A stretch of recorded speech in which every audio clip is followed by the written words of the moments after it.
Good morning. CMA final paper number 15 strategic cost management and decision making.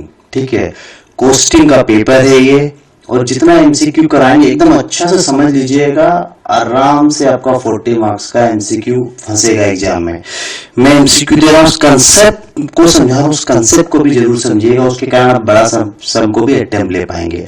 Directly class में आ रहा हूँ, कोई ज्ञान नहीं दे रहा हूँ कि एग्जाम टाइम आ गया, आप सिर्फ फोकस कीजिए पढ़ाई में और कोई चीज में फोकस नहीं करना है। ठीक है, डायरेक्टली क्वेश्चन में आ रहा हूँ। पहला क्वेश्चन है ईओक्यू, इकोनॉमिक ऑर्डर क्वांटिटी क्या होता है? 2 लाइन सुनिए फिर सम करेंगे।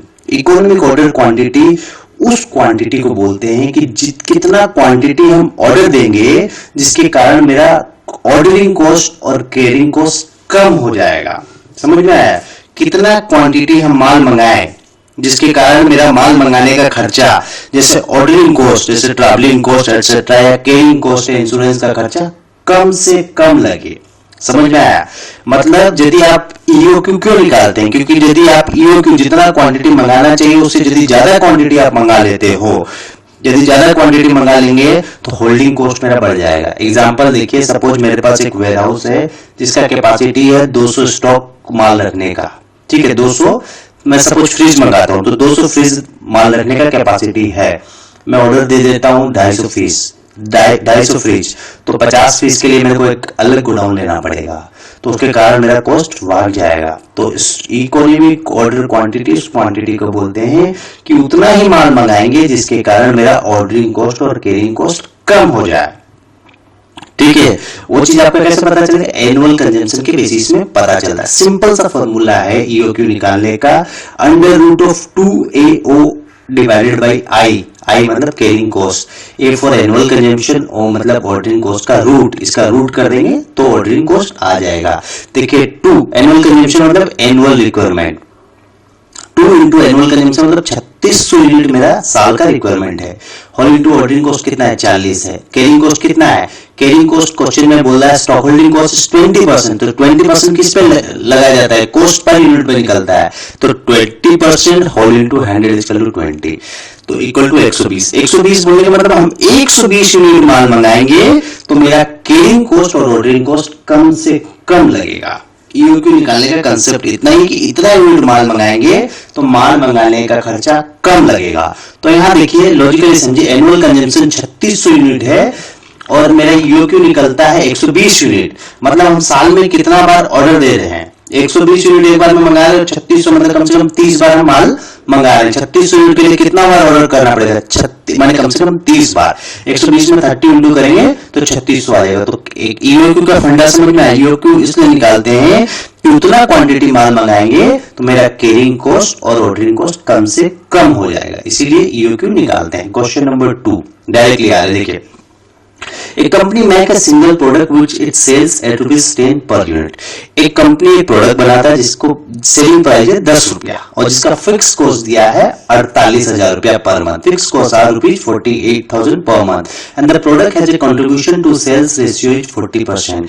कंट्रीब्यूशन टू सेल्स मतलब कंट्रीब्यूशंस को सेल्स के साथ कंपेयर किया गया, मतलब पीवी रेशियो दिया हुआ है 40%।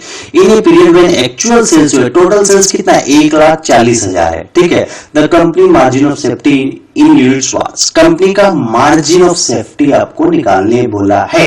तो मार्जिन ऑफ सेफ्टी मतलब समझ जाइएगा कि ब्रेक इवन सेल्स के ऊपर जितना सेल्स होता है उसको बोलते हैं मार्जिन ऑफ सेफ्टी।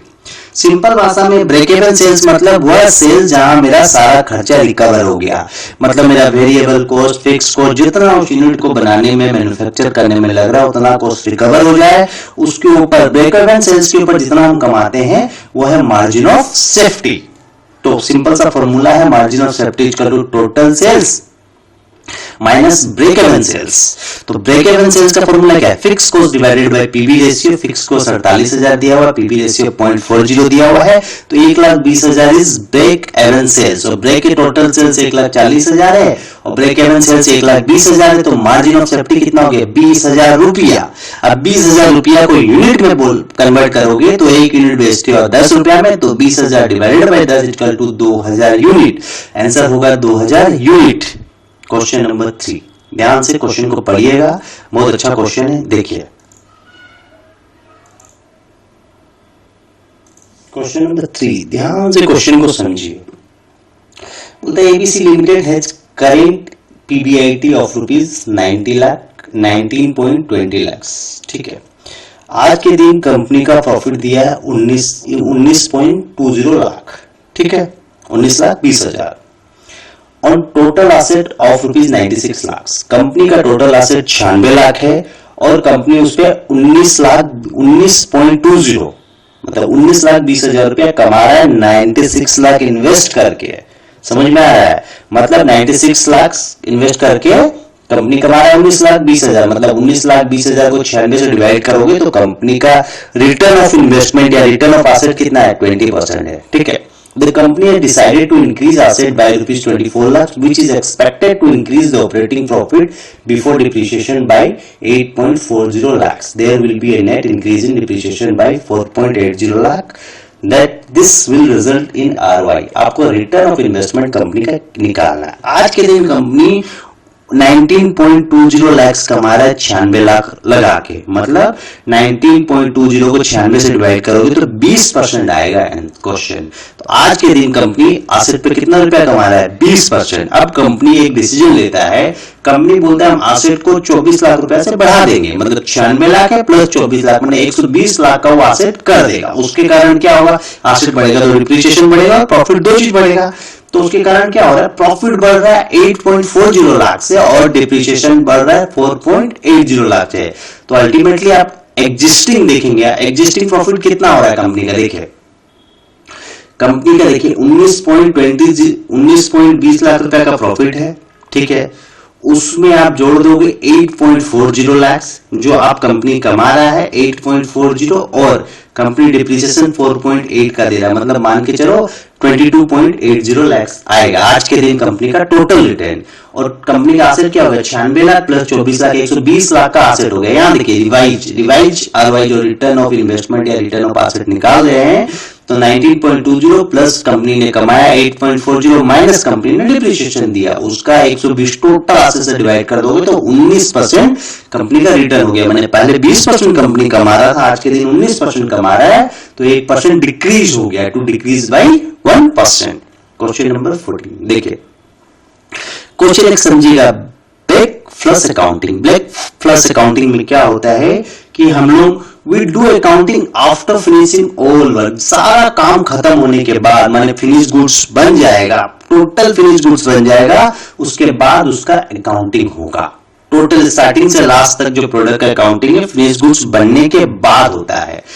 When देखिए आंसर में क्या लिखा है? When you wait until the manufacturing of a product has been completed, माने मैन्युफैक्चरिंग कंप्लीट होगा and then records all the inventories, माने मैन्युफैक्चरिंग कंप्लीट होने के बाद ट्रांजैक्शन को रिकॉर्ड करते हैं, उस अकाउंटिंग को बैक फ्लश अकाउंटिंग बोलते हैं।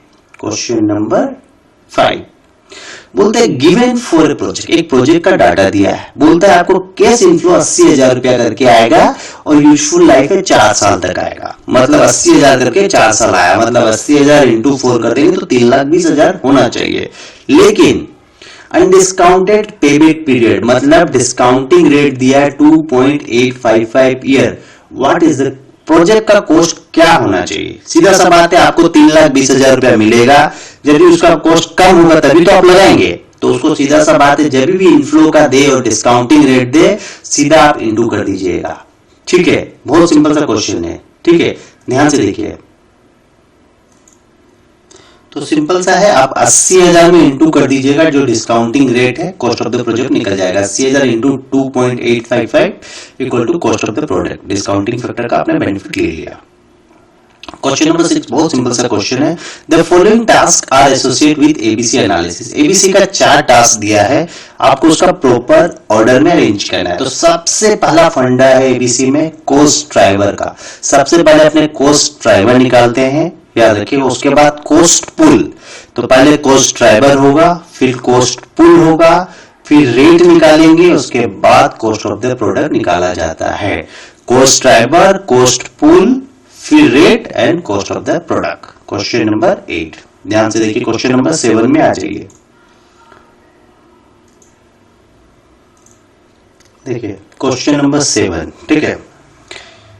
S Limited manufactures a product whose time for the first unit is 1000 hours. बोलता है एक X जो लिमिटेड एक प्रोडक्ट बनाता है जिसको एक यूनिट बनाने में 1000 घंटा लग जाता है.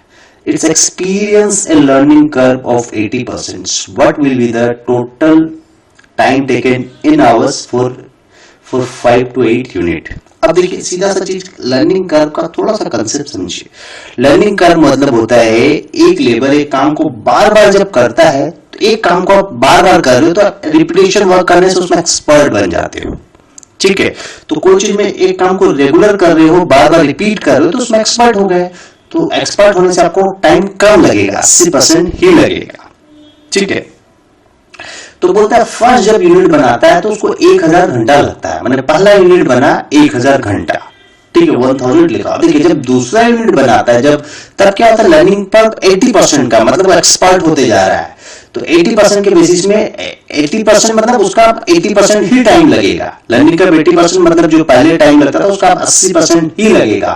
मतलब 1000 घंटा लगता था आप सिर्फ 800 घंटा ही लगेगा. 80% हो गया. तो कैसे निकालेंगे 1000 इंटू 80% इक्वल टू 800. अब फिर उसका डबल जब यूनिट बनाएगा डबल लर्निंग कर्व का इक्वेशन में हमेशा डबल लेते जाएगा. 1 का 2, 2 का 4, 4 का 8, 8 का 16. तो 1 का 2 लिए अब 2 का 4 लेंगे तो 800 का 80% निकालेंगे तो 640 होगा. फिर 640 का 80% निकालेंगे तो 512 होगा. क्वेश्चन में 5 से 8 तक बोला है तो आप 8 तक निकाल के छोड़ देंगे. अब इसको इंटू करेंगे 1000 into 1 equal to 1000, 800 into 2 equal to 1600, 640 into 4 512 into 8. ये आपका इक्वेशन आ गया. अब 4 से 8 जब निकालने बोला है तो आप इससे इसको माइनस कर दीजिएगा. 4096 minus 2506 equal to 1536 is your learning curve. Total time taken in hours for 5 to 8 unit ऐसे निकाला जाएगा. लर्निंग कर्व में याद रखिएगा उतना चीज में वो एक्सपर्ट हो रहा है उसको बाद में टाइम कम लग रहा है बनाने में. ठीक है, क्वेश्चन नंबर 8 बहुत सिंपल सा क्वेश्चन है. देखिए the PV ratio of A firm dealing in electronic equipment is 50% and the margin of safety is 40%. PV ratio दिया है 50% और मार्जिन ऑफ सेफ्टी दिया है 40%. What will be the break even point of the firm at the sales volume of 50 lakhs? 50 lakhs पे break even sales पूछता है आपको. ठीक है, break even point पूछ रहा है. याद रखिएगा ब्रेक इवन पॉइंट का मतलब क्या होता है. देखिए मार्जिन ऑफ सेफ्टी का मतलब सिंपल सा है कि मार्जिन ऑफ सेफ्टी का मतलब ब्रेक इवन सेल्स के ऊपर जितना हम बनाएंगे मेरा मार्जिन ऑफ सेफ्टी है. तो मार्जिन ऑफ सेफ्टी 100% में यदि मार्जिन ऑफ सेफ्टी 40% है तो ब्रेक इवन सेल्स का पॉइंट कितना होगा 100 minus 40% equal to 60% is your break even point. यदि मार्जिन ऑफ सेफ्टी मतलब ब्रेक इवन सेल्स के ऊपर आप 40% ही एक्स्ट्रा बना पा रहे हो तो break even sales equal to 60%. Total sales 50 lakh है उस पर 60% इंटू कर देंगे आ जाएगा 30 lakh equal to break even point. बहुत सिंपल सा क्वेश्चन था. क्वेश्चन नंबर 9 क्वेश्चन नंबर 9 को अच्छे से समझिए अपने आगे डिस्कस करेंगे. देखिए क्वेश्चन नंबर 9 क्वेश्चन नंबर 9 ध्यान से समझिए. Marketing demand of an organization estimates that 40,000 of a new mixtures could be sold annually at a price of ₹60 each. 40,000 unit हम बेच सकते हैं. 40,000 यूनिट हम बेचते हैं 60 रुपया करके. To design, develop and produce this new mixture an investment of ₹40 lakhs would be required. हमको ये 40,000 बनाने के लिए 40 लाख का इन्वेस्टमेंट चाहिए. And the company desire a 15% return on investment. Company को कम से कम 15% रिटर्न चाहिए. मतलब कंपनी 40 लाख लगाता है तो 15% चाहिए. 40 लाख का 15% क्या होता है 6 लाख रुपया. कंपनी को कम से कम रिटर्न चाहिए मतलब प्रॉफिट चाहिए. Given this data, what will be the target cost to manufacture, sell and distribute and service one mixture? Target cost कितना होना चाहिए. ठीक है, कंपनी का टारगेट कॉस्ट कितना होना चाहिए. ठीक है, अब देखो कंपनी 40 लाख रुपया लगाता है और बोलता है हमको 15% रिटर्न कम से कम चाहिए. मतलब 40 लाख का 15% हो गया कितना 6 लाख रुपया कंपनी को कम से कम चाहिए और 6 लाख रुपया 40,000 यूनिट पे चाहिए, तो 6 लाख डिवाइड बाय 40,000 करेंगे, एक यूनिट से कंपनी को कम से कम 15 रुपया का प्रॉफिट चाहिए। और यदि कंपनी 60 रुपया में बेचता है उस प्रोडक्ट को और 15 रुपया प्रॉफिट चाहिए, तो कंपनी का कम से कम कॉस्ट, टारगेट कॉस्ट मतलब कितना कंपनी का कॉस्ट होना चाहिए, तो कंपनी का कॉस्ट कितना होगा, यदि 15 रुपया प्रॉफिट कमाता है और कंपनी उसको 60 में बेचता है, तो कम से कम 45 रुपया टारगेट कॉस्ट आना चाहिए। ठीक है, समझ में आया? टारगेट कॉस्ट कितना, कंपनी को कितना का कॉस्ट चाहिए, कम से कम उसका कॉस्टिंग का टारगेट होगा 45 रुपया पर यूनिट। समझ में आया? कंपनी को 6 लाख रुपया रिटर्न चाहिए, 6 लाख एक यूनिट में निकालेंगे तो कंपनी को 15 रुपया चाहिए, और 60 रुपया में बेचता है तो कम से कम उसका कॉस्टिंग 15 रुपया होना चाहिए, 45 रुपया टारगेट कॉस्ट होना चाहिए। बहुत सिंपल सा क्वेश्चन है। Question number 10, a company has the capacity of producing 80,000 unit and presently sells 20,000 unit at ₹100 each। चीज को समझिए, कंपनी का औकात कैपेसिटी है 80,000 यूनिट बनाने का, लेकिन कंपनी बना कितना रहा है, 20,000, उसका आधा से आधा यूनिट बना रहा है। The demand is sensitive. The demand is sensitive to selling price, and it has been observed that with every reduction of ₹10 in selling price, the demand is double. What should be the target cost in selling price if the demand is double at full capacity? चीज को समझिए। बोलता है जब company अपना demand करता है, जब प्रोडक्ट का डिमांड बढ़ाता है तो उसका सेलिंग प्राइस को 10 रुपए से गिरा देता है, जैसे डबल करता है। मतलब कंपनी का 20,000 का कैपेसिटी है आज के दिन, अब कंपनी 20,000 से 40,000 यूनिट बनाएगा तो उसको बेचेगा कितना, 100 रुपया का डिमांड है 20,000 पे, तो 10 रुपया कम हो जाएगा, मतलब 90 रुपया में बेचेगा। अब 40 का डिमांड कर देगा, 80,000 यदि अपना टोटल कैपेसिटी से बनाएगा तो 100 माइनस 10 डबल का, और एक बार डबल किया उसका माइनस 10, मतलब 80 रुपया उसका रिवाइज सेलिंग प्राइस हो जाएगा। और मार्जिन कितना, कंपनी प्रॉफिट कितना कमा रहा है, मार्जिन ऑन सेल्स एट 25%, मतलब मार्जिन कंपनी प्रॉफिट कमा रहा है 80 रुपया पे 25%, मतलब 20 रुपया कंपनी कमा रहा है और 80 रुपया में बेच रहा है, तो नेट सेलिंग प्राइस से प्रॉफिट को माइनस कर देंगे तो टारगेट कॉस्ट आ जाएगा। तो 80 रुपया उसका सेलिंग प्राइस है, minus profit is 20, 80 minus 20 60 is target cost. Target cost आपको निकालने बोला है। बहुत सिंपल सा क्वेश्चन था। क्वेश्चन नंबर 11, ध्यान से सुनिएगा क्वेश्चन को, ठीक है? देखिए क्वेश्चन क्या बोल रहा है। क्वेश्चन नंबर 11 देखिए, बहुत सिंपल सा क्वेश्चन है। What effect will be on contributions margin and break-even point if a company is able to reduce its variable cost? Question बोलता है कि कंपनी का contributions and break even point में क्या इफेक्ट होगा यदि कंपनी अपना वेरिएबल खर्चा कम कर दे। तो sales minus variable cost equal to contributions. ठीक है, यदि कंपनी अपना कंट्रीब्यूशंस कम कर देगी तो क्या होगा, आपका इस कंपनी अपना वेरिएबल कॉस्ट कम कर देगी तो कंट्रीब्यूशंस क्या होगा, बढ़ जाएगा। सीधा सवाल है, कंट्रीब्यूशंस क्या होता है, sales minus variable cost equal to contribution, और वेरिएबल खर्चा यदि कम हो जाएगा तो कंट्रीब्यूशन ऑटोमेटिकली बढ़ जाएगा, और ब्रेक इवन पॉइंट उसका उल्टा हो जाएगा, ब्रेक इवन पॉइंट क्या होगा, कम हो जाएगा। तो कंपनी का सीधा सा बोलने का मतलब ये है, यदि कंपनी अपना वेरिएबल खर्चा कम कर देती है तो कंट्रीब्यूशंस बढ़ जाता है और ब्रेक इवन पॉइंट कम हो जाता है। बस यही पूछ रहा है, क्वेश्चन में बोलता है कंपनी अपना वेरिएबल खर्चा कम कर दे रही है तो उसका इफेक्ट कंट्रीब्यूशंस और ब्रेक इवन पॉइंट पे क्या होगा, कंट्रीब्यूशंस बढ़ेगा और ब्रेक इवन पॉइंट कम हो जाएगा। Question number 12, The information relating to the direct material cost of a company is as follows। ठीक है, इंफॉर्मेशन दिया है, स्टैंडर्ड प्राइस 1 यूनिट का 7 रुपया 20 पैसा दिया है, एक्चुअल क्वांटिटी दिया है 1600 यूनिट और स्टैंडर्ड क्वांटिटी दिया है 1450 unit.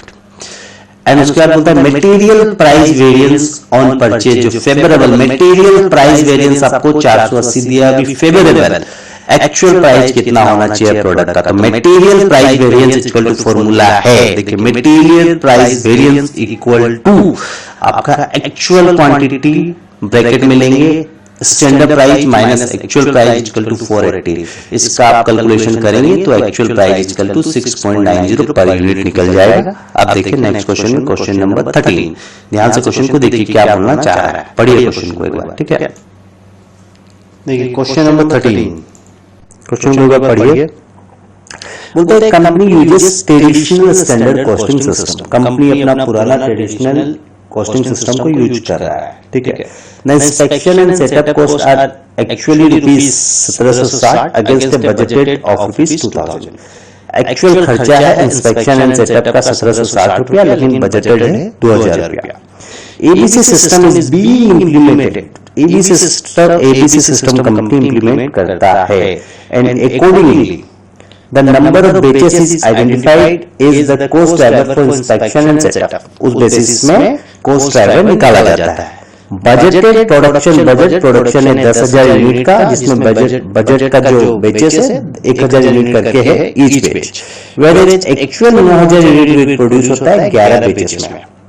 What will be the cost per batch under ABC system? ABC system जब भी करते हैं अपने बजट को बेस करके किया जाता है, याद रखिएगा। तो नंबर ऑफ बजट आपको निकालना पड़ेगा। तो टोटल प्रोडक्शन कितना बजट में 10,000 यूनिट, और एक यूनिट में 1000, माने एक बेच में कितना है 1000 यूनिट है, तो 10,000 यूनिट टोटल है और एक बेच में 1000 यूनिट है, तो नंबर ऑफ बेचेस कितना हो गया 10, और टोटल बजट का खर्चा कितना 2000, तो 2000 बजट का खर्चा divided by number of budgeted batches 10 equal to 200 रुपया कॉस्ट एबीसी सिस्टम के हिसाब से कॉस्ट पर बेच आएगा। तो एबीसी सिस्टम याद रखिए कि बजट को यूज किया जाता है, बजट के बेसिस में कैलकुलेशन किया जाता है।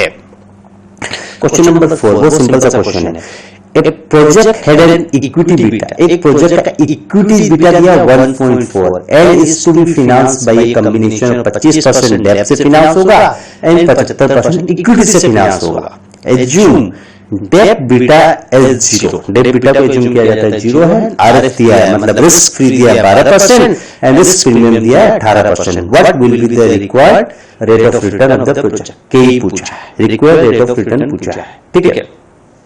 आगे बीटा देखिए, टोटल इक्विटी बीटा कितना है 1.4, इक्विटी बीटा को आप इक्विटी का कॉम्बिनेशन के साथ इनटू कीजिएगा, तो इक्विटी बीटा 1.4 इनटू 75%, बीटा निकाल रहे हैं, तो equity beta whole into equity plus डेब्ट कितना है 0 दिया, कुछ दिया नहीं है डेब्ट का बीटा, तो 0 ले लेंगे, होल इनटू डेब्ट का फाइनेंस कितना 25%, तो 0 इनटू 25%, तो टोटल बीटा माने इक्विटी प्लस डेब्ट मिला के टोटल बीटा हो गया 1.05, और कॉस्ट ऑफ कैपिटल जो रेट ऑफ रिटर्न का फॉर्मूला है RF plus RM minus RF whole into beta, तो रिस्क फ्री कितना है 12% प्लस आरएम माइनस आरएफ मतलब risk premium 18% minus risk free 12% whole into beta 1.05 equal to 18.30। ये FM का सम आपका फाइनेंशियल मैनेजमेंट का पोस्ट में आया है, आता भी है, कोई दिक्कत नहीं, आप आराम से लिखिएगा।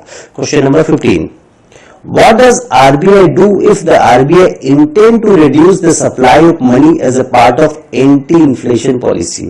यदि RBI क्या करता है, ठीक है, सप्लाई ऑफ मनी बंद कर देता है, सोच लीजिए जो इन्फ्लेशन हो रहा है उसके कारण आरबीआई बोलता है कि हम पैसा छापना ही बंद कर देंगे, तो उससे क्या होगा, सप्लाई ऑफ मनी बंद कर देगा, तो आपका increase case reserve ratio, RBI का केस रिजर्व रेशियो बढ़ जाएगा। क्वेश्चन बहुत सिंपल सा है, आरबीआई यदि पैसा प्रोडक्शन बंद कर देगा तो आरबीआई का सीआरआर बढ़ जाएगा, आरबीआई का क्या होगा, केस रिजर्व रेशियो बढ़ जाएगा यदि आरबीआई नोट छापना बंद कर देता है। तो क्वेश्चन नंबर 16 में आइए, बहुत सिंपल सा क्वेश्चन है, देखिए क्वेश्चन नंबर 16 नंबर क्वेश्चन को ध्यान से देखिए, बोलता है what method includes the preparation and use of standard cost, their comparison with actual cost and the measurement and analysis of variance। मतलब बोलता है कि किस मेथड में हम लोग प्रिपेयर करते हैं, यूज करते हैं स्टैंडर्ड कॉस्ट को, और कंपेयर करते हैं स्टैंडर्ड कॉस्ट को एक्चुअल कॉस्ट के साथ, या मेजर करते हैं, एनालिसिस करते हैं वेरियस वेरिएंस का, किसमें में, स्टैंडर्ड कॉस्टिंग में। याद रखिएगा, स्टैंडर्ड कॉस्टिंग में अपने प्रिपेयर करते हैं, यूज करते हैं स्टैंडर्ड कॉस्ट को एक्चुअल कॉस्ट के साथ कंपेयर करते हैं, एंड मेजरमेंट करते हैं, एनालिसिस करते हैं डिफरेंट वेरिएंस का। क्वेश्चन नंबर 17 देखिए, क्वेश्चन नंबर 17 में बोलता है, यहां देखिए टाइपिंग एरर है, बैक फ्लश अकाउंटिंग होगा बीएससी के, ठीक है। क्वेश्चन बोलता है when you wait until the manufacture of a product has been completed and then records all of the related inventories. मतलब मैन्युफैक्चरिंग बैक फ्लश अकाउंटिंग में क्या होता है, पहले मैन्युफैक्चरिंग कंप्लीट होता है, उसके बाद सारा ट्रांजैक्शन को रिकॉर्ड किया जाता है। मतलब रॉ मटेरियल लाने से लेके मैन्युफैक्चरिंग तक पूरा काम, आगे काम कंप्लीट होगा, उसके बाद उसका अकाउंटिंग होगा बैक फ्लश अकाउंटिंग में, बीएससी के बैक होगा, ठीक है। नेक्स्ट क्वेश्चन में आ जाएगी, क्वेश्चन नंबर 18। क्वेश्चन नंबर 18 बोलता है, देखिए सिंपल सा क्वेश्चन है। क्वेश्चन में बोला गया है T limited produce and sell a product. ठीक है, टी लिमिटेड क्या कर रहा है, प्रोड्यूस कर रहा है एंड बेच रहा है, माल को बना भी रहा है, बेच भी रहा है। The company expect the following revenue and cost. Company ये एक्सपेक्ट करता है रेवेन्यू, कंपनी के आज के दिन रेवेन्यू एक्सपेक्ट कर रहा है 2,40,000 का, एंड वेरिएबल कॉस्ट कंपनी का 1,60,000 है, फिक्स कॉस्ट 50,000 है, and what amount of sale must T Limited have to earn a target net income of rupees 63,000 if they have a tax rate of 30%। बोलते हैं कि सेल्स कितना होना चाहिए कि कंपनी 63,000 रुपया का प्रॉफिट कमा ले, माने रिक्वायर्ड सेल्स बोला है। ठीक है, यहां तक क्वेश्चन है। अब देखिए सबसे पहले आप निकालेंगे पीवी रेशियो। पीवी रेशियो होता है कॉन्ट्रीब्यूशंस डिवाइडेड बाय सेल्स। ठीक है, क्वेश्चन में पीवी रेशियो आप निकाल लिया। देखिए कॉन्ट्रीब्यूशंस क्या होता है, ठीक है, देखिए कॉन्ट्रीब्यूशंस क्या है, चीज को समझिए। कॉन्ट्रीब्यूशन होता है सेल्स माइनस वेरिएबल कॉस्ट, मतलब 2,40,000 माइनस 1,60,000 इक्वल टू 80,000। 80,000 को टोटल सेल से डिवाइड किए तो 33% का कॉन्ट्रीब्यूशन हो गया कंपनी का। पीवी रेशियो हो गया 33%। पीवी रेशियो क्यों निकाले, चीज को समझिएगा, मैं पूरा आंसर समझाऊंगा तब आपको समझ में आएगा। देखिए सिंपल सा बात है, पीवी रेशियो क्या होता है, आपको बढ़िया से क्वेश्चन को समझिए। आगे मैं पूरा समझा दे रहा हूं, फिर ये बताऊंगा कि मैं ऐसा क्यों किया। ठीक है, अब देखिए आपको दिया है, आपको चाहिए 63,000 का पेट प्रॉफिट आफ्टर टैक्स चाहिए, क्योंकि इसमें लिखा है कि आपका टैक्स 30% कट के 63,000 रुपया दिया हुआ है। तो पेट दिया हुआ तो आपको सबसे पहले प्रॉफिट बिफोर टैक्स निकालना पड़ेगा, और प्रॉफिट बिफोर टैक्स निकालेंगे तो 63,000 ये आपका 70% हो गया, तो डिवाइडेड बाय 0.7 करेंगे तो 90,000 रुपया का प्रॉफिट बिफोर टैक्स आएगा। ठीक है, अब देखिए प्रॉफिट बिफोर टैक्स को फिक्स कॉस्ट के साथ ऐड कर देंगे तो आपका आ जाएगा कॉन्ट्रीब्यूशंस। ठीक है, अब देखिए सीधा सा बात है, रिक्वायर्ड सेल्स का सिंपल सा फॉर्मूला है contributions divided by PV ratio, इसीलिए हम लोग पीवी रेशियो यहां निकाले हैं। तो आपका देखिए रिक्वायर्ड सेल कितना, 1,40,000 का कॉन्ट्रीब्यूशन है और 33% का पीवी रेशियो है, तो आ गया 4,20,000 का रिक्वायर्ड सेल। आपको सेल्स पूछा था, सेल्स का सिंपल सा फॉर्मूला है contribution divided by PV ratio. तो दो चीज आपको चाहिए, कंट्रीब्यूशंस और पीवी रेशियो चाहिए। तो पीवी रेशियो कैसे निकाले, कंट्रीब्यूशन बाय सेल्स करके पीवी रेशियो निकाल लिए, और कंट्रीब्यूशन चाहिए तो कंट्रीब्यूशन का सिंपल सा फंडा है, प्रॉफिट को फिक्स कॉस्ट के साथ ऐड कर दो, तो profit plus fix cost add कर दिए, 1,40,000 का कंट्रीब्यूशन आया, तो contribution divided by PV ratio कर दिए, रिक्वायर्ड सेल आ गया। सिंपल सा क्वेश्चन था। अब क्वेश्चन नंबर 19 में आइए। 19 में क्या बोला है, देखिए provide a case where uniform costing can be applied. कब यूनिफॉर्म कॉस्टिंग अप्लाइड होता है, चीज को समझिए। सिंपल सा फंडा यही है कि व्हेन 2 or more इंडस्ट्रीज या enterprises use same costing accounting policies and practice, जब 2 और 2 से ज्यादा इंडस्ट्री या एंटरप्राइज सेम कॉस्टिंग का प्रैक्टिस या प्रोसीजर को फॉलो करता है, उस केस में यूनिफॉर्म कॉस्टिंग अप्लाइड होता है। यहां पर ऑप्शन सिर्फ यही था कि दो the entity is the same, entity same है लेकिन different product using different process can not follow uniform. यदि अलग अलग उसका कॉस्टिंग का कंसेप्ट होगा, cost accounting policy and practice अलग होगा, तो वह यूनिफॉर्म कॉस्टिंग को यूज नहीं करेगा। सिंपल सा फंडा यही है, when 2 or more industry oblique enterprises use same costing policies or practice then they follow uniform costing system। Question number 20 आ जाइए। देखिए क्वेश्चन को पढ़िए अच्छा से, फिर मैं समझा रहा हूं आपको। क्वेश्चन नंबर 20, ठीक है, ध्यान से क्वेश्चन को देखिएगा। ठीक है,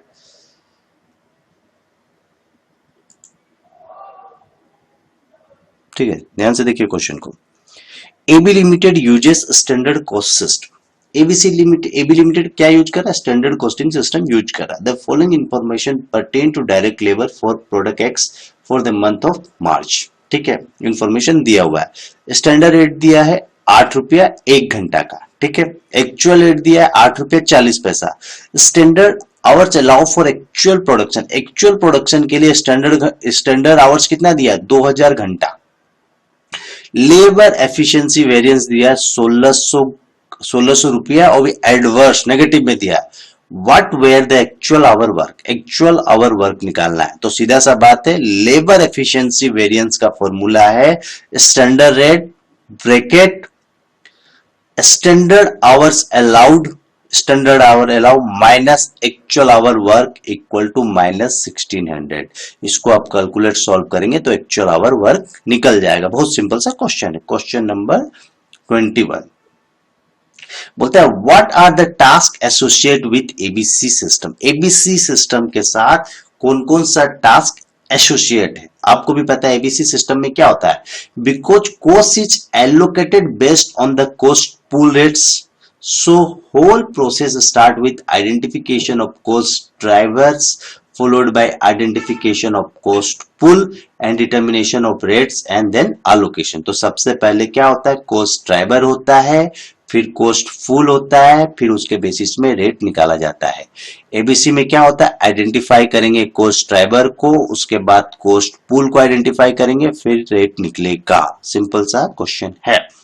question number 22, a simulation model is normally used when an organization has to take interrelated decisions।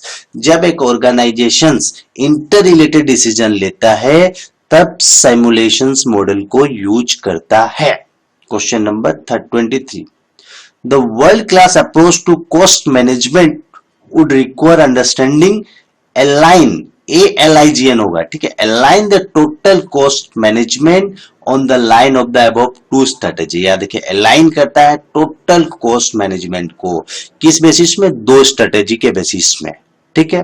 Question number 24, business process री engineering is redesigning operational process. Operational process को फिर से डिजाइन करने को बीपीआर बोलते हैं। बिजनेस प्रोसेस री engineering मतलब ऑपरेशनल प्रोसेस को फिर से डिजाइन करना, रीडिजाइन करना कंपनी का ऑपरेशनल प्रोसेस को। देखिए focus on cost reduction, cost reduction का मेन पर्पस होता है कि कंपनी का कॉस्ट को कम कर देना। कंपटीटर को सोचना ही नहीं कंपटीटर क्या कर रहा है नहीं कर रहा है, लेकिन कंपनी का प्रोडक्ट का क्वालिटी का खराब नहीं होना चाहिए। कॉस्ट कम हो लेकिन क्वालिटी खराब नहीं होना चाहिए। कंपटीटर कुछ भी करे, कंपटीटर के बारे में सोचना ही नहीं है। कॉस्ट कम कर सकते हैं लेकिन क्वालिटी में कॉम्प्रोमाइज नहीं करता है। तो may result overlooking competitor efforts to differentiate, ठीक है। मेन चीज को समझिए, कॉस्ट रिडक्शन का पर्पस ही वही है, ठीक है। अब देखिए नेक्स्ट क्वेश्चन में आते हैं।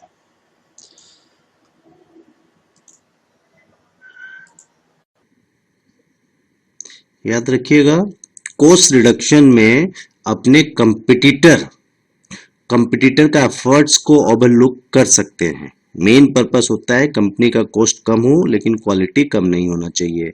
कंपनी में ओवरलुक कंपटीटर एफर्ट्स, ठीक है। क्वेश्चन नंबर 26, टारगेट प्राइस क्या है। Target price is market driven. याद रखिए टारगेट प्राइस हमेशा मार्केट के बेस में होता है, ठीक है, मार्केट ड्राइवन होता है। which does not relate to BPR, business process री इंजीनियरिंग से क्या चीज रिलेटेड नहीं है, रिवर्स इंजीनियरिंग BPR से रिलेटेड नहीं है।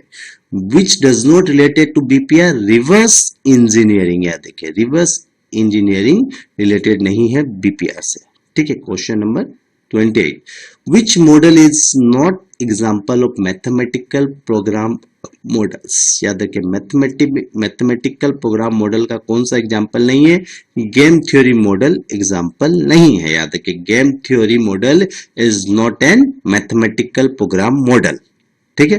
अब क्वेश्चन नंबर 29 को देखिए ध्यान से। क्वेश्चन नंबर 29 ध्यान से देखिएगा।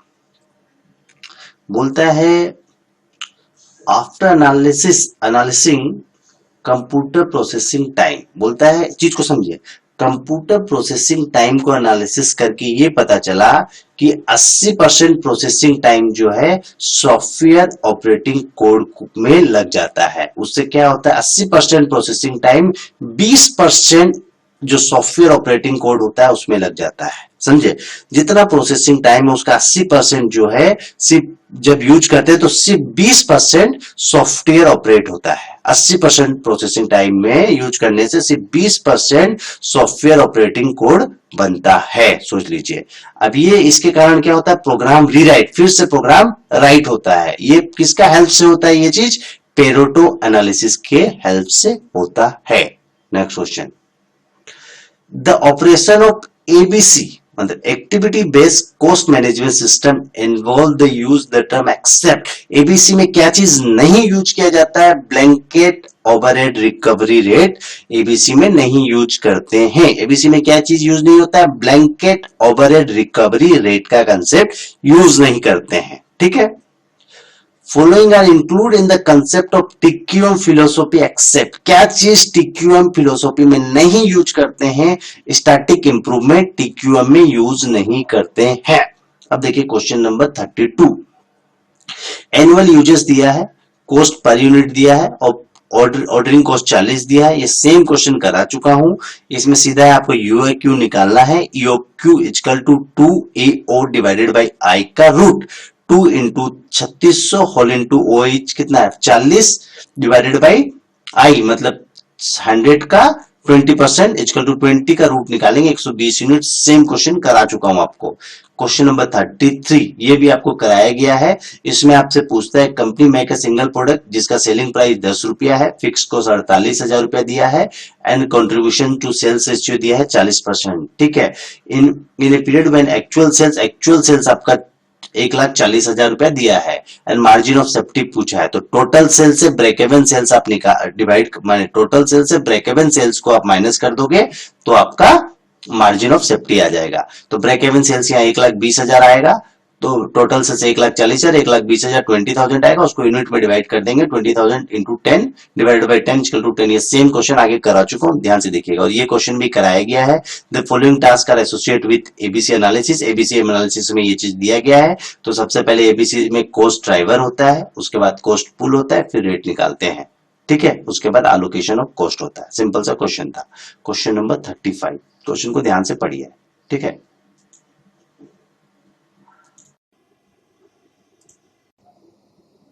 क्वेश्चन नंबर 35 ये क्वेश्चन मैं करा चुका हूं, कल एकदम ब्रीफ में बता रहा हूं।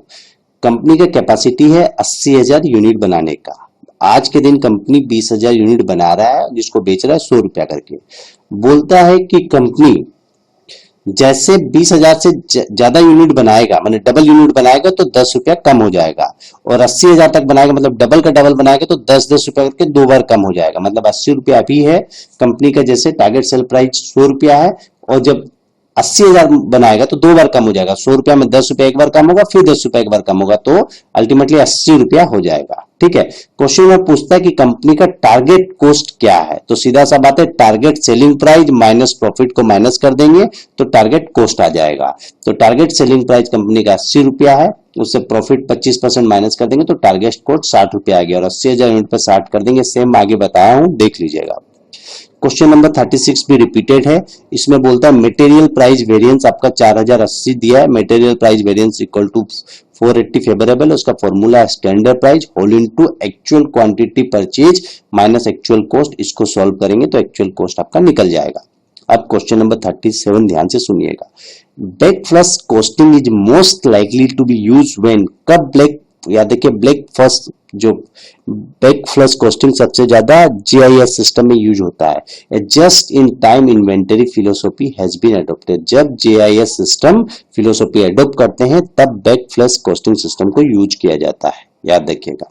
क्वेश्चन सा सिंपल है, जब याद देखिए black first costing is most likely to be use when just in time inventory philosophy has been adopted. जब जीआईएस सिस्टम का फिलोसॉफी अडॉप्ट करा जाएगा, ठीक है। क्वेश्चन नंबर 38 ये भी करा चुके हैं। The preparation and use of standard costing their comparison with actual cost. कब स्टैंडर्ड कॉस्टिंग को बनाया जाता है, कब स्टैंडर्ड कॉस्टिंग किस मेथड में स्टैंडर्ड कॉस्ट को एक्चुअल कॉस्ट के साथ कंपेयर किया जाता है या वेरियस एनालिसिस निकाला जाता है स्टैंडर्ड कॉस्टिंग सिस्टम में। किस मेथड में, अपने स्टैंडर्ड कॉस्टिंग को प्रिपेयर करते हैं, कंपेयर करते हैं, एनालिसिस करते हैं स्टैंडर्ड कॉस्टिंग मेथड्स में। क्वेश्चन नंबर 39 को ध्यान से देखिए।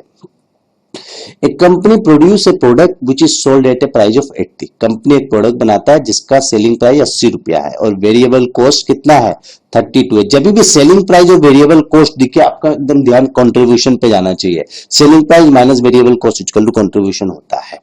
ये बेसिक फॉर्मूला है कॉस्टिंग का। द कंपनी फिक्स कॉस्ट दिया, कंपनी का फिक्स कॉस्ट दिया है। The company operate at a margin of safety of 40%। Company का मार्जिन ऑफ सेफ्टी 40% दिया है, ठीक है। The total sales of the total sales company का निकालना है कितना यूनिट का है। तो देखिए break even sales equal to क्या होगा, fix cost divided by contribution. तो फिक्स कॉस्ट कितना है 11,52,000 डिवाइडेड बाय कंट्रीब्यूशन। तो 80 minus 32 equal to 48 is contribution. तो break even point equal to 24,000 unit. Margin of safety equal to 40% दिया है। Obviously यदि मार्जिन ऑफ सेफ्टी क्या सेल्स, ब्रेक इवन सेल्स के ऊपर आपने जितना कमा लिया, तो यदि दिखा मार्जिन ऑफ सेफ्टी 40% है टोटल में, तो ब्रेक इवन सेल्स कितना होगा 100% टोटल सेल्स से margin of safety 40%, then break even sales is 60%, 100 minus 40%। तो टोटल सेल्स कितना होगा, ये आपका 60% हो गया। तो 24,000 डिवाइड बाय 60% से डिवाइड करेंगे इसको तो आ जाएगा 40,000 यूनिट। काम खत्म, बहुत सिंपल सा क्वेश्चन है। Question number 40. The PB ratio of a firm dealing in electronic equipment is 50%. PB ratio दिया 50% and the margin of safety is 40%. Simple सा क्वेश्चन, जब मार्जिन ऑफ सेफ्टी 40% है, ब्रेक इवन पॉइंट कितना होगा 60% होगा। Total sales आपका कितना है, break even point of the firm at the sales volume. यदि टोटल सेल्स 50 लाख का दिया है, ब्रेक इवन सेल्स निकालने बोला 50 लाख इंटू 60% डायरेक्ट कर दीजिएगा, 30 लाख आंसर आ जाएगा।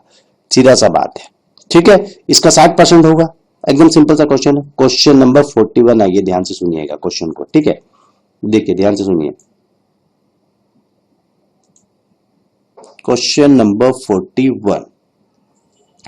For a leading curve percentage, जब भी ये लीडिंग और कर्व वर्ड लिखा हुआ मतलब सोच लीजिएगा ये लर्निंग कर्व का सम है ऑफ 72%, मतलब लर्निंग कर्व 72% दिया है। The time to be taken to complete the fourth unit का टाइम पूछा है आपसे।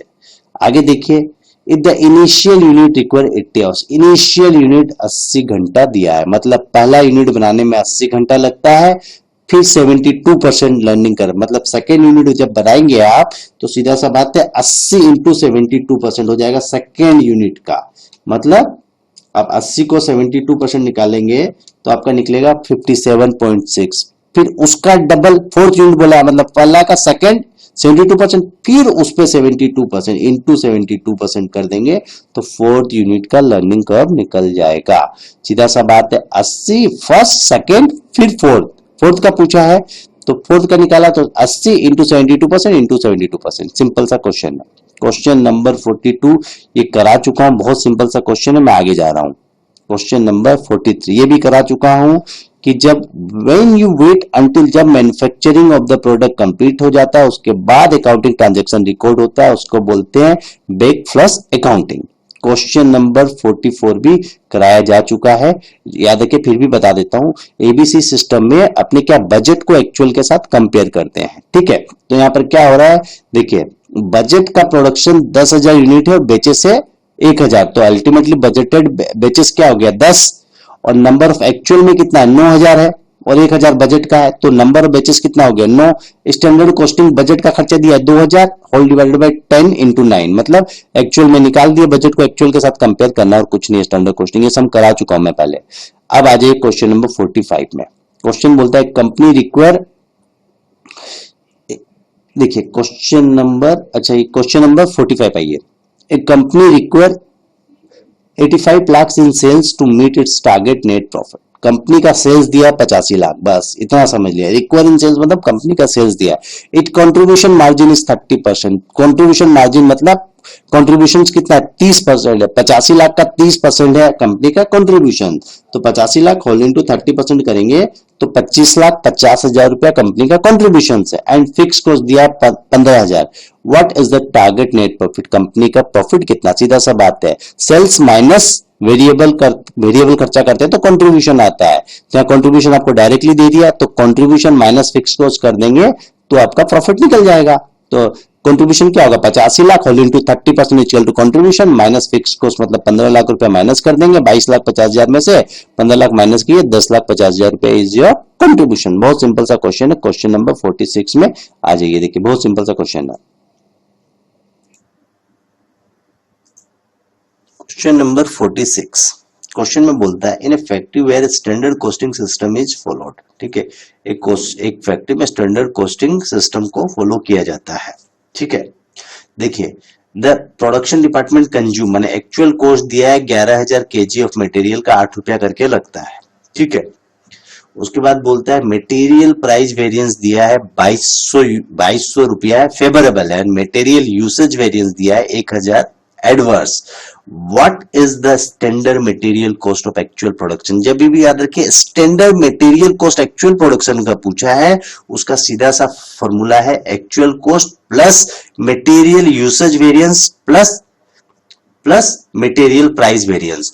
तो एक्चुअल कॉस्ट कितना है 1100 into 8 plus material price variance कितना है 2200 favourable plus actual plus material usage variance, तीनों को ऐड करते हैं तो ये माइनस, ये एडवर्स है इसलिए माइनस किया गया, तो कर देंगे तो सिंपल सा मटेरियल जो स्टैंडर्ड मटेरियल कॉस्ट निकल जाएगा एक्चुअल प्रोडक्शन का। सिंपल सा तीनों चीज को ऐड कर दीजिए, स्टैंडर्ड मटेरियल कॉस्ट निकल जाएगा। Question number 47। ठीक है, क्वेश्चन नंबर 47, ध्यान से क्वेश्चन को पढ़िए। देखिए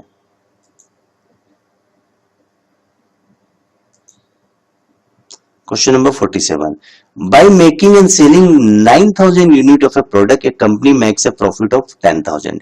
9,000 प्रोडक्ट को बेच के 9,000 यूनिट को बेच के कंपनी प्रॉफिट कमाता है 10,000 रुपया। Where is in case of 7,000 unit it would loss of 10,000। ठीक है, 7,000 यूनिट में कंपनी को लॉस होता है, तो प्रॉफिट भी दिया है लॉस भी दिया है। 9,000 यूनिट पे प्रॉफिट है, 7,000 यूनिट पे लॉस है। The number of unit to break even. याद रखिएगा जब भी ऐसा क्वेश्चन हो कि दो तो प्रॉफिट दिया है, दो तो यूनिट दिया है, तो कंट्रीब्यूशंस निकालने का percentage change in profit divided by percentage change in unit कर देंगे तो कंट्रीब्यूशन आ जाएगा। और जब भी ब्रेक इवन दिया है, ब्रेक इवन मतलब सीधा सा फॉर्मूला फिक्स कॉस्ट को कंट्रीब्यूशन से डिवाइड करेंगे, ब्रेक इवन पॉइंट निकल जाएगा। तो और कंट्रीब्यूशन निकालने के लिए जब भी 2 यूनिट और 2 लॉस दिया है तो अब डिफरेंस कर देंगे। तो डिफरेंस दोनों का देखिए, यहां पर देखिए कंपनी का प्रॉफिट है एक लॉस है, तो दोनों को प्लस एक माइनस में एक प्लस है, इसीलिए दोनों को ऐड कर दिया गया डिफरेंस में। तो 10,000 प्लस 10,000 हो गया, एक्चुअल में 10,000 माइनस 10,000 होना चाहिए, तो 2 माइनस की वजह से प्लस हो गया। तो 20,000 divided by 9,000 minus 7,000 equal to 2,000। तो कॉन्ट्रीब्यूशन पर यूनिट 10 रुपया निकला और आपका ये दिया हुआ है। क्वेश्चन में आपका फिक्स कॉस्ट दिया रहेगा 80,000 रुपया। यहाँ क्वेश्चन में लिखा हुआ नहीं है, ब्रैकेट में लिखा रहेगा नीचे फिक्स कॉस्ट 80,000 रुपया है। तो फिक्स कॉस्ट को आप डिवाइड कर देंगे नंबर ऑफ यूनिट से, आ जाएगा ब्रेक इवन पॉइंट। सिंपल सा क्वेश्चन है। क्वेश्चन नंबर 48, इसमें बोलता है, देखिए क्वेश्चन में बोलता है 1200 unit of microchips are required to be sold to earn a profit of 1,06,000 in a monopoly market. 1200 unit पे 1,06,000 का प्रॉफिट है और फिक्स कॉस्ट दिया है for the product is fix cost 74,000 रुपए का दिया है। And the contribution in the monopoly market is high as 3/4 of its variable cost. Contribution कितना है वेरिएबल कॉस्ट का 3/4 है, मतलब कॉन्ट्रीब्यूशन जितना आएगा वो है कंट्रीब्यूशन 75% है वेरिएबल कॉस्ट का, सीधा सा बात है। और determine the target selling price. Selling price निकालने का सीधा सा फंडा है कि कंट्रीब्यूशंस प्लस वेरिएबल कॉस्ट कर दीजिए, आपका सेलिंग प्राइस आ जाएगा।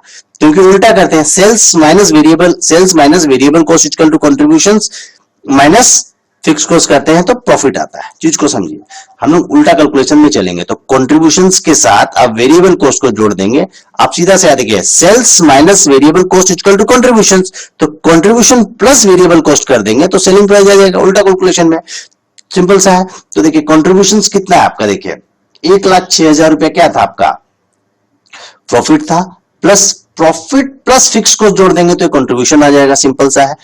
प्रॉफिट प्लस उल्टा कैलकुलेशन कर रहे हैं, याद रखिए contributions minus fix cost equal to profit, तो प्रॉफिट प्लस कॉन्ट्रीब्यूशंस, याद रखिएगा चीज को समझिए, प्रॉफिट प्लस फिक्स कॉस्ट कर देंगे तो आ जाएगा कॉन्ट्रीब्यूशंस। बहुत सिंपल सा चीज है, देखिए ठीक है। आगे अपने कंट्रीब्यूशन निकाले, उल्टा कर दिया, आपके पास प्रॉफिट दिया हुआ है, देखिए प्रॉफिट 1,06,000 का, फिक्स को जोड़ देंगे तो कंट्रीब्यूशन आ जाएगा। तो कंट्रीब्यूशन आ गया और कंट्रीब्यूशन पर यूनिट निकाल देंगे तो 1200 यूनिट कर देंगे तो 150 रुपए का कंट्रीब्यूशन आ जाएगा। अब वेरिएबल कॉस्ट क्या बोलता है कि कंट्रीब्यूशन 75% है, वेरिएबल कॉस्ट का, तो इसको 75 से डिवाइड कर देंगे तो वेरिएबल कॉस्ट आ जाएगा। और सीधा सा बात है, सेलिंग प्राइस में क्या है कि वेरिएबल कॉस्ट प्लस कंट्रीब्यूशन कर देंगे तो सेलिंग प्राइस आएगा। एक कंसेप्ट समझा रहा हूं, उसको कंसेप्ट को ध्यान से समझिए, ठीक है, ध्यान से समझिए। एक सिंपल सा फॉर्मूला है, selling price minus variable cost equal to contributions, contributions minus fix cost equal to profit. अब इसी चीज को हम लोग उल्टा लेते हैं, कंट्रीब्यूशंस क्या करेंगे, प्रॉफिट प्लस फिक्स कॉस्ट करेंगे तो कंट्रीब्यूशंस आ जाएगा। अब सेलिंग प्राइस के लिए contributions plus variable cost equal to selling price, तो सेलिंग प्राइस आपको कंट्रीब्यूशंस निकाल दिया, उसमें वेरिएबल कॉस्ट एड ऑन करेंगे तो आ जाएगा। Question number 49, an operation has a 90% learning curve and the first unit produced took 28 minutes। Learning curve कितना दिया है, 90%, समझ में आया। अब बोलता है लर्निंग कर्व का कंसेप्ट मैं आगे बता चुका हूं आपको। अब देखिए, द लेबर कॉस्ट इज 20 पर आवर्स, लेबर कॉस्ट 1 घंटा का कितना है, 20 रुपया है। How much should the second unit को, सेकेंड यूनिट का कॉस्ट क्या होना चाहिए, ध्यान से सोचिए। लर्निंग कर्व दिया है, फर्स्ट यूनिट 28 मिनट्स, पहला यूनिट में कितना लगता है 28 मिनट, दूसरा यूनिट बनाएंगे तो 28 मिनट होल इंटू 90%, तो कितना होगा 25.2 मिनट्स होगा। तो 25.2 इंटू 2 करेंगे सेकेंड लर्निंग कर्व के लिए तो हो जाएगा 50.4, और 50.4 को माइनस कर देंगे 28 मिनट से तो आ जाएगा 22.4 मिनट। तो जब 20 रुपया मिलता है 1 घंटा का, तो 22.4 मिनट्स का करेंगे तो 7 रुपया 60 पैसा आएगा। सिंपल सा चीज। अब देखिए question number 50, if a project A has a net present value, A का एनपीवी दिया है 30 लाख रुपया एंड प्रोजेक्ट बी का दिया है 50 लाख रुपया, what is the opportunity cost if project B is selected. Simple सा बात है, प्रोजेक्ट ए से मेरा 30 लाख रुपया आता था, प्रोजेक्ट बी से मेरा 50 लाख रुपया आता है, तो हम क्या किए, प्रोजेक्ट बी को सिलेक्ट किए। लेकिन पूछता है यदि आप प्रोजेक्ट बी को सिलेक्ट करते हैं तो अपॉर्चुनिटी कॉस्ट आपका क्या चीज नहीं आया। सीधा सा बात है, प्रोजेक्ट ए का इनकम मेरे पास नहीं आया, प्रोजेक्ट ए का इनकम नहीं आया मतलब 30,000 रुपया मेरे पास नहीं आया, 30,000 का मेरा खर्चा लग गया। सोच लिए जो इनकम नहीं आया उसको कॉस्ट मान लेते हैं, अपॉर्चुनिटी कॉस्ट वही होता है जो इनकम कंसिडर नहीं हुआ। तो what is the opportunity cost if project B select किया जाएगा, तो मेरे पास ये 30,000 रुपया का मेरा एनपीवी नहीं हुआ, प्रॉफिट नहीं हुआ। जो प्रॉफिट नहीं हुआ उसको बोलते हैं अपॉर्चुनिटी कॉस्ट। समझ में आया, सिंपल सा चीज है। देखिए क्वेश्चन नंबर 50 ध्यान से देखिए, क्वेश्चन नंबर 51 ध्यान से क्वेश्चन को सुनिए। बोलता है Empire hotel has a capacity of 100 singles room, hotel का कैपेसिटी है 100 सिंगल रूम होना चाहिए and 20 double room. Single room कितना है 100, डबल रूम कितना है 20, और एवरेज ऑक्यूपेंसी 70% फॉर 365 डेज, 365 दिन में कंपनी में फिलअप होता है 70%। ठीक है, मतलब घुमा के देखेंगे तो 365 होल इंटू 70% करेंगे तो रफली आपको समझ में आया 255-56 दिन फिलअप होता है। ठीक है, the rent for the double room is kept at 130% of a single room. ठीक है, बोलता है कि सिंगल रूम का जितना भी भाड़ा है उसका 130% डबल रूम का भाड़ा है। मतलब सिंगल रूम का यदि 100 रुपया भाड़ा है तो डबल रूम का भाड़ा 130 रुपया है। द टोटल रूम्स ऑक्यूपाइड, आपको निकालना है टोटल जो रूम कितना ऑक्यूपाई होगा इन ए ईयर। तो जब भी ऐसा क्वेश्चन हो आप याद रखिएगा एक इक्विवेलेंट पॉइंट निकाल लीजिएगा। इक्विवेलेंट मतलब नंबर ऑफ रूम का एक इक्विवेलेंट पॉइंट निकालना है। तो आपको देखिए सबसे ज्यादा आगे क्या दिया उसके बेसिस में निकालिएगा। तो सिंगल रूम 100 दिया है, डबल रूम 20 दिया है, तो नंबर ऑफ रूम ज्यादा क्या है सिंगल रूम है, तो सिंगल रूम के कंपेयर में हम डबल रूम को भी निकाल लेंगे। अब वो कैसे निकालेंगे, देखिए डबल रूम का भाड़ा बोलता है सिंगल रूम से 130% ज्यादा लगता है। मतलब डबल रूम को 1.3 से इंटू कर देंगे, मतलब सिंगल रूम का 1.3% ज्यादा हो गया। 130 यदि एक सिंगल रूम 1 लिया जाए तो डबल रूम का कितना भाड़ा हो जाएगा, 1 रुपया 30 पैसा, तो 1.30% ज्यादा है डबल रूम।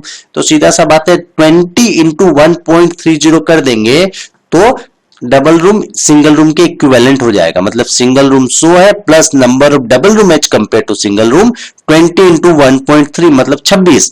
तो 100 single room plus 26 single room ले लेंगे तो एक ही बात भाड़ा इक्विवेलेंट हो जाएगा, तो नंबर ऑफ इक्विवेलेंट रूम हो जाएगा 100 plus 26 126 126 whole into 365 whole into 70 occupancy करेंगे तो 32,193 आ जाएगा। सिंपल सा आंसर है।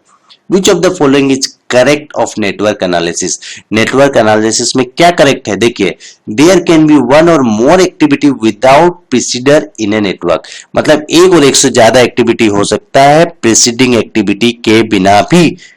ठीक है। Question number 53, in the context of critical path analysis the portion of the float of an activity which can not be consume without affecting the float of the subsequent activity, मतलब समझिए interfering float. Interfering float में क्या बोल रहा है कि जो पहला वाला एक्टिविटी है, जो the float of the activity which can not be consume, माने फ्लोट ऑफ एक्टिविटी को नहीं लिया जाएगा प्रीवियस एक्टिविटी को बिना इफेक्ट लिए हुए, मतलब प्रीवियस एक्टिविटी को आप कंसीडर करेंगे, मतलब प्रीवियस एक्टिविटी करने में आपको सपोज 2 दिन लगता है और आगे एक्टिविटी में 3 दिन लगता है, तो प्रीवियस एक्टिविटी का 2 दिन कंसीडर होगा। सिंपल सा बात है। इंटरफेयरिंग फ्लोट मतलब LST minus EST, latest finish time minus earlier starting time कर दीजिए, सिंपल सा चीज है। Question number 54, which of the following is a valid constant for a linear programming problem? Linear programming problem में देखिए equation जो है माने मैथमेटिकल इक्वेशन होगा, आपको देख के समझ में आ जाएगा इस टाइप का। ठीक है। क्वेश्चन नंबर 55, क्वेश्चन नंबर 55 का क्वेश्चन मैं करा चुका हूं, सिंपल सा क्वेश्चन है। क्वेश्चन नंबर 56 में आ जाइए, फिर भी आंसर आप देख लीजिए, कराया हुआ है। 56 में आ जाइए, which by plotting a graph with risk on x axis and expected return on y axis, a line drawn with coordinations is called security market line। जब भी आप ग्राफ ड्रॉन करेंगे, कोई भी जो लाइन ड्रॉ होती है उसको सिक्योरिटी मार्केट लाइन बोलते हैं। सिंपल सा बात है। while plotting, इस चीज को समझिए, while plotting a graph with risk on x axis expect return on y axis का किया जाएगा। सिंपल सा चीज है, ग्राफ का क्वेश्चन आया, ये सिक्योरिटी मार्केट लाइन लिख दीजिएगा, एक ही क्वेश्चन आता है इसका, और ये भी क्वेश्चन मैं करा चुका हूं। 57 58 में डायरेक्टली आ जाता है। विच, देखिए फिर भी आंसर आप इसका देख लीजिएगा एक बार। Question number 58, which of the following is not a term normally used in value analysis? resale value analysis में यूज नहीं होता है। which of the following is not a term normally used in value analysis? क्या चीज use नहीं होता है value analysis में? resale value। Question number 59, which of the following is not suitable for a GIT production system? Just in time production system के लिए क्या चीज सुइटेबल नहीं है? बैच प्रोडक्शन सिस्टम सुइटेबल नहीं है। Which of the following is not a method of transfer pricing? Transfer pricing का क्या मेथड नहीं है? इंटरनल प्राइस ट्रांसफर प्राइस एक तो ट्रांसफर प्राइसिंग का मेथड नहीं है। ठीक है। अब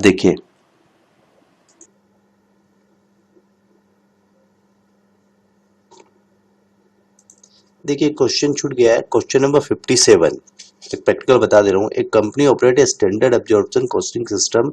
the budgeted fix production overhead for the company for the last year 3,30,000 रुपया था, और उसमें 3,30,000 रुपया में आउटपुट था 2,20,000 रुपया। At the end of the company financial year the total of the fix production overhead debited, PL account में debited हुआ फिक्स प्रोडक्शन ओवरहेड के नाम से 2,60,000 रुपया। एंड एक्चुअल आउटपुट अचीव्ड हुआ 2 लाख यूनिट। तो 2 लाख यूनिट का आपने डेबिटेड किया 2,60,000 रुपया, तो ओवरहेड एब्जॉर्प्शन रेट आगे आपको निकालना पड़ेगा 2 लाख यूनिट का। तो 2 लाख यूनिट का कैसे निकलेगा? 1 यूनिट का ओवरहेड एब्जॉर्प्शन रेट कितना होगा? 3,30,000 डिवाइडेड बाई 2,20,000, मतलब डिवाइड करेंगे तो 1.5 रुपया आएगा। तो 1.5 लाख रुपया का 2 लाख यूनिट पे कॉस्ट निकलता है 3 लाख रुपया। ठीक है। 2 lakh into 1.5 equal to 3 lakh, और 3 लाख में लेकिन